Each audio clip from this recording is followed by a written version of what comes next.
yang cukup mengintimidasi oleh siapa? Doktif nggak tahu. Dan di ruang mediasi, Doktif inget banget. Oh mungkin Ko Along bisa masuk. Ko Along panggil. Ko Along. Karena yang ada di ruang mediasi adalah Ko Along. Harus ada saksi ya di sini. Doktif ngomong apa adanya. Lucu banget dah angkat.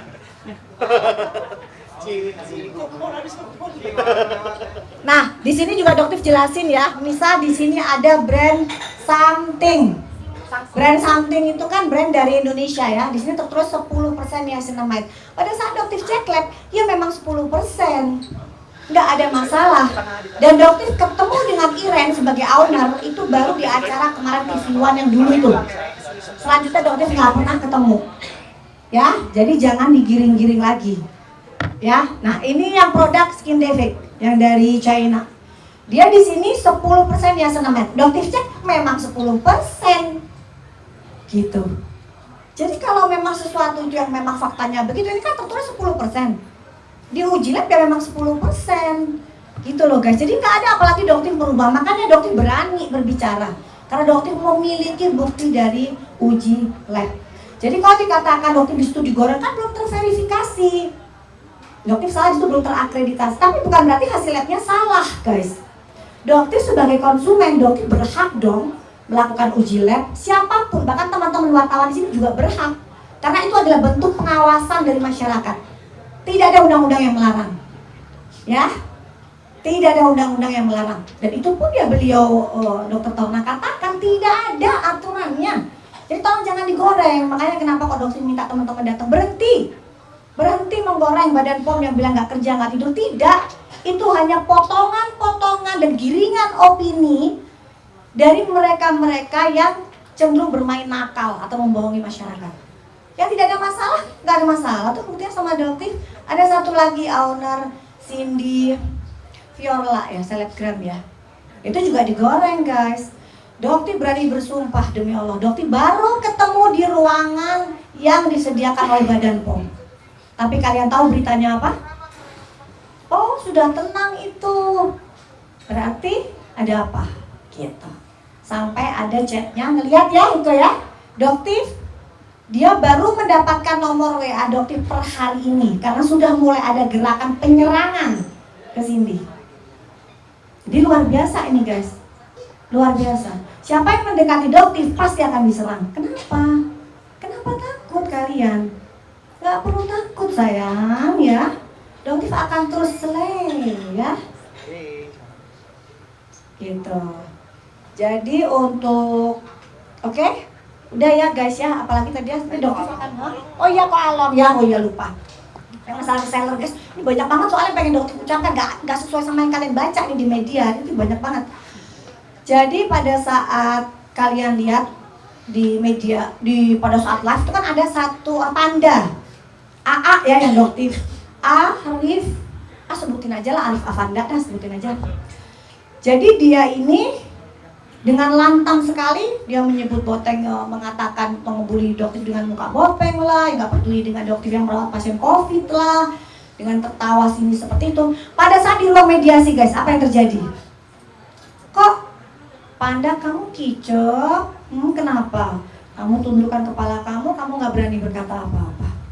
Yang Doktif sangat sesalkan adalah ucapan dari suami SS. Dia berkata, kalau saya cuma mau tanya, reseller yang kamu beli itu di mana? Jika saya tahu itu memang reseller SS, besok saya akan pergi ke Kalimantan dengan membawa parang. Bener nggak itu? Kamu ucapkan itu. Kita semua kaget. Polisinya kaget, kita semua. Betul ya Kolong ya? Tuh. Jadi Doktif akan pasang badan untuk semua reseller. Nggak akan Doktif sebutkan. Itulah kelakuan kamu di ruang mediasi. Mungkinkah Doktif membahayakan reseller yang sudah kamu rugikan? Itu adalah produk kamu. Kan kamu akuin sendiri ini produk kamu. Dan resellernya sudah chat sendiri dengan Doktif. Seharusnya kamu sebagai pemimpinnya, ownernya dikembalikan gitu loh. refund, kembalikan hak-hak mereka. Bukan dengan cara kamu lepas tangan, terus dengan menggunakan cara-cara seperti itu, gitu. Ya, oke. Dan juga dia bilang bahwa kok cuma satu pasal, pada saat itu dokter capek banget ya guys ya. Yang penting laporan sudah masuk. Jadi sekarang kepada Bapak Kapolda Metro Jaya bakalan ada laporan tambahan dan juga yang terlapor ditambah ya Pak Adi ya.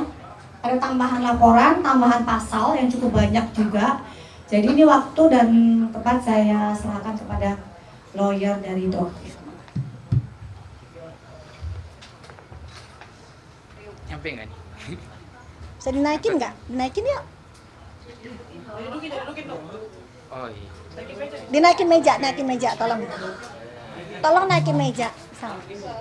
Nah, gitu aja. Enggak usah. Assalamualaikum warahmatullahi wabarakatuh. Selamat malam Bapak Ibu sekalian dan rekan-rekan media. Jadi pertama kami ingin sampaikan dulu terkait dengan hak atau terkait dengan upaya-upaya yang dilakukan oleh Doktiv selama ini dan atau mungkin banyak reviewer lain ya yang melakukan giat-giat seperti ini. Itu pertama karena banyak beredar isu semenjak pertemuan BPOM itu bahwa dilarang mereview. Betul, Jadi betul. kami ingin sampaikan dulu terkait dengan pertama bahwa di Undang-Undang Dasar atau Konstitusi kita itu sendiri sudah mengatur di pasal 28E tentang bahwa setiap orang berhak atas kebebasan berserikat, berkumpul, dan mengeluarkan pendapat. Oke. Kemudian lebih kontekstual lagi terkait dengan produk-produk skincare yang direview, itu erat kaitannya dengan konsumen, perlindungan konsumen. Lebih spesifik lagi diatur di pasal 30 ayat 1 Undang-Undang tentang Perlindungan Konsumen. Bunyinya bahwa pengawasan terhadap penyelenggaraan perlindungan konsumen serta penerapan ketentuan peraturan perundang-undangannya diselenggarakan oleh pemerintah, masyarakat, dan lembaga perlindungan konsumen swadaya masyarakat. Jadi jelas apa yang dilakukan oleh Doktiv dan mungkin teman-teman reviewer lainnya yang memberikan edukasi kepada masyarakat itu adalah hak daripada bagian daripada mereka sebagai masyarakat untuk memberikan edukasi dan melakukan upaya-upaya perlindungan konsumen. Kemudian selanjutnya terkait dengan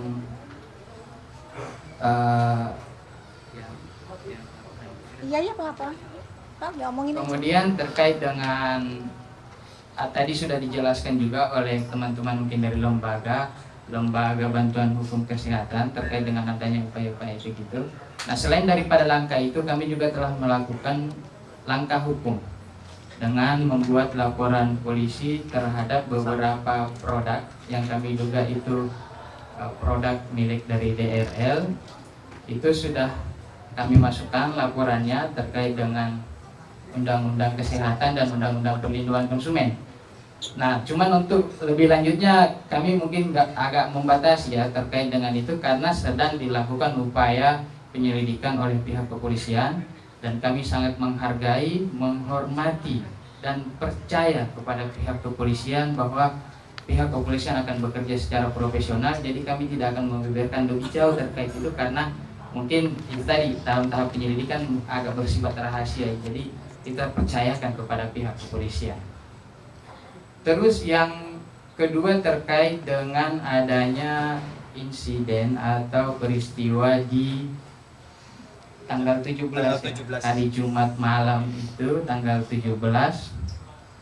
Mungkin teman-teman atau masyarakat sudah melihat rangkaian peristiwanya, sedikit melihat rangkaian peristiwanya yang sudah banyak beredar di media sosial. Oke, mulai dari suatu tempat rumah makan, kemudian berlanjut ke polsek dan sampai ke Polda Metro Jaya. Nah, untuk saat ini terkait dengan peristiwa itu kami sudah membuat laporan polisi terhadap beberapa terlapor dengan inisial SS, AF, AA, HR, dan I. Tambahan lagi? Ada tambahan lagi ya, satu cewek itu. Ini nanti akan meluas ya. Jadi semua yang di situ, ada juga yang diduga memberikan uang juga, nanti akan dikasih. Itu semuanya akan kena ya, satu rombongan, mereka semua akan Doktif laporkan. Jadi apa yang di sini itu karena pada saat itu nama yang Doktif ketahui pada saat itu udah malam banget, Doktif pengen cepat pulang ya. Tapi nanti akan ada beberapa nama yang pasti akan Doktif laporkan. Jadi itu saya lanjut lagi tadi. Untuk saat ini laporan yang masuk di Polda Metro Jaya itu terkait dengan dugaan pemaksaan disertai dengan ancaman kekerasan sebagaimana dimaksud dalam pasal 335 KUH Pidana. Timbul banyak pertanyaan baik di media sosial ataupun yang disampaikan kepada saya secara pribadi atau teman-teman tim hukum lainnya, bahwa kenapa hanya pasal 335 yang dimasukkan dalam laporan polisi tersebut. Jadi kami coba klarifikasi. Karena pada malam itu kejadiannya mengalir begitu saja, setelah dari tempat kejadian perkara kemudian kami ke polsek, di polsek kami mediasi, tidak tercapai titik temu, masing-masing pihak ingin melakukan upaya atau langkah hukum. Akhirnya setelah dari polsek kami langsung membuat laporan polisi ke Polda Metro Jaya malam itu juga. Nah, kami sebagai tim penasihat hukum yang kebetulan hadir pada saat itu, seketika itu, tentu berupaya objektif ya. Kami berupaya objektif, kami melihat fakta-fakta yang ada, dan fakta-fakta yang kami peroleh dalam waktu yang singkat itu, hanya beberapa jam, kami hanya bisa bertanya dengan beberapa saksi yang melihat, kami baru bisa menyimpulkan satu kejadian atau satu peristiwa pelanggaran hukum terkait dengan upaya pemaksaan itu tadi. Nah, setelah itu keesokan harinya kami kembali bekerja, mengumpulkan beberapa bukti, mengolah data, mungkin sempat menanyai beberapa orang. Akhirnya kami sudah mendapatkan beberapa tambahan informasi, dan kedepannya akan kami tindak lanjuti terkait dengan adanya dugaan-dugaan pelanggaran hukum lainnya. Seperti itu. Ada yang Tambahan pasal? Iya. Apa aja bisa disebutin? Boleh diizinkan? Oke, baik. Terkait dengan tambahan-tambahan pasal untuk saat ini, terkait dengan penghinaan dan atau pencemaran nama baik, ya, itu sudah banyak videonya beredar yang menunjuk Doktif bahwa kamu penipu. Itu sudah sangat kami duga kuat itu telah terpenuhi unsur-unsur penghinaan dan atau pencemaran nama baik. Sebutin aja. Iya. Gak apa-apa. Kemudian terkait dengan adanya Biar dia nggak bicara dugaan banyak. pelecehan seksual, terus adanya dugaan perampasan kemerdekaan, dan ini sedang kami pelajari ya, kami sedang dalami, dan sesegera mungkin kami akan masukkan laporan polisi lagi. Ya, oke ya. Jadi penambahan pasal ada lagi tadi sebenarnya ya, kita mau lagi dipelajarin lagi, ada lagi. Data pribadi, sorry. Iya, jadi ada juga penyebaran data pribadi ya. Yang lucunya, yang awalnya ada pagi-pagi Doktif sebarin itu, Doktif bangun tiba-tiba penuh dengan spam, ribuan WA masuk.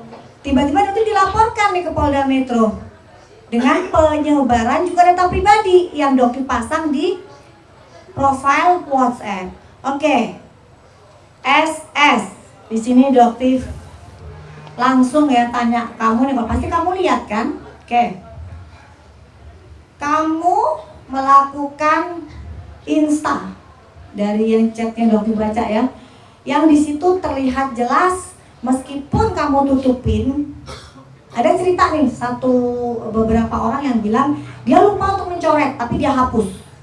Nah selanjutnya dia coret tapi hanya setengah, jadi masih terlihat dengan jelas dan Doktif punya semuanya nomornya Doktif ya. Tapi kamu melaporkan Doktif, kamu instanya kamu, anggotanya, followernya ada 3 juta lebih. Doktif cuman pasang di profil WhatsApp. Yang sebenarnya yang baca, yang tahu itu cuman kurang dari 500 orang. Nggak apple to apple nih. Kamu yang melaporkan penyebaran data pribadi yang cuma 500 orang, kamu menyebarkan di 3 juta lebih follower Insta. Oke. Jadi sekarang kamu melaporkan Doktif. Doktif yang sudah tidak ingin melaporkan masalah ini, Doktif akan melaporkan. Jadi kita sama nih, ya. Jadi kalau kamu tidak cabut, ya Doktif nggak akan cabut. Dan hukum di Indonesia itu, Doktif yakin akan adil. Apakah efeknya sama?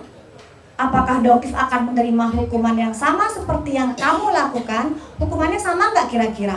3 juta lebih yang tersebar dengan 500 orang yang ada di nomornya Doktif, ribuan spam yang masuk, apakah seimbang? Seperti itu.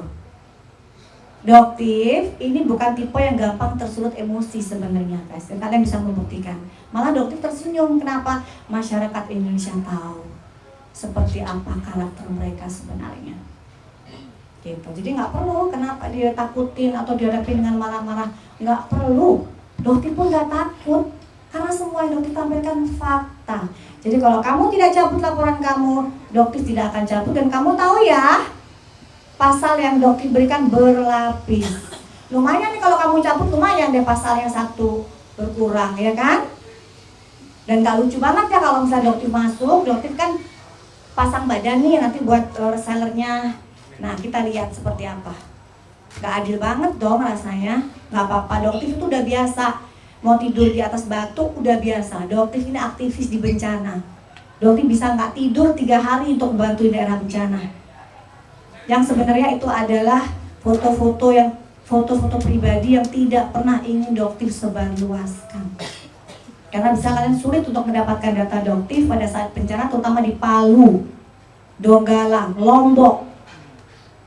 Kalian belum mendapatkan itu dan tolong jangan disebar. Karena Doktif nggak mau terkesan kayak ria lah, bantu orang ria, tidak. Doktif itu dokter.